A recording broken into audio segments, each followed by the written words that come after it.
पंढरपुरात श्री विठ्ठल मंदिर परिसरापासून अगदी 1 किलोमीटर अंतरावरती आम्ही घेऊन आलो आहोत सागर डेव्हलपर्स निर्मित श्री दत्तनगरी रहिवासी येलो झोन ओपन प्लॉटचा भव्य प्रकल्प। सांगोला रस्ता शनीश्वर मंदिराच्या समोर गुरुदेव नगर नजीक सांगोला रस्त्यापासून अगदी 200 मीटर अंतरावर 50 फूट डीपी रोड लगत 20 फूट अंतर्गत रोड, रस्त्याच्या दोन्ही बाजूला झाडं, स्ट्रीट लाईटची सुविधा, नगरपालिकेचं पाणी कनेक्शन, सिमेंट कंपाऊंड युक्त क्षेत्र, बसण्यासाठी बेंचेस, सर्व सुविधांनी परिपूर्ण असलेल्या श्री दत्तनगरी या आमच्या प्रकल्पामध्ये आपल्या हक्काच्या घरासाठी प्लॉट बुकिंग करण्यासाठी आजच संपर्क करा। संपर्क क्रमांक 721874 3131 आणि 721817 1221।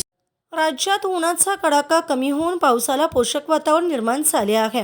गेले काही दिवस मध्य महाराष्ट्र, विदर्भ आणि मराठवाड्यात पावसाने चांगलाच जोर धरला आहे। काल जालना, वाशिम, नाशिक, पुणे येथे वादळी वाऱ्यांसह अवकाळी पावसाने हजेरी लावली, तसेच बहुतांश भागात गारपीट झाली। आज मध्य महाराष्ट्र, मराठवाडा आणि विदर्भाच्या दक्षिणेकडील जिल्ह्यात वादळी वाऱ्यांसह पावसाची शक्यता असल्याने येलो अलर्ट देण्यात आला। उर्वरित राज्यात तुरळक ठिकाणी विजांसह हलक्या पावसाची शक्यता आहे। विदर्भ आणि मराठवाड्यापर्यंत हवेचा कमी दाबाचा पट्टा सक्रिय आहे, त्यामुळे पावसाला पोषक हवामान होत आहे।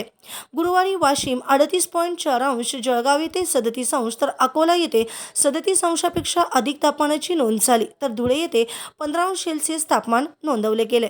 IMDच्या अंदाजानुसार आज मध्य महाराष्ट्र, मराठवाडा आणि विदर्भात ताशी 30 ते 40 किलोमीटर वेगाचे वारे, मेघगर्जना आणि विजांसह वादळी वाऱ्यांसह पावसाचा अंदाज असल्याने येलो अलर्ट देण्यात आला आहे। उर्वरित राज्यात तुरळक ठिकाणी विजांसह हलक्या पावसाची शक्यता हवामान विभागाने वर्तवली आहे। दरम्यान काल झालेल्या पावसाने राज्याला चांगलेच झोडपले। याचा फटका हंगामी फळांना आणि भाज्यांना बसला आहे। हातातोंडाशी आलेला घास अवकाळी पावसाने वाया गेल्याने बळीराजा हवालदिल झाला आहे। ताज्या घडामोडी पाहण्यासाठी आमच्या YouTube चॅनलवरील PVR म्हणजेच पंढरी वार्ता या न्यूजला सबस्क्राइब करा आणि शेजारील बेल आयकॉनवर क्लिक करा।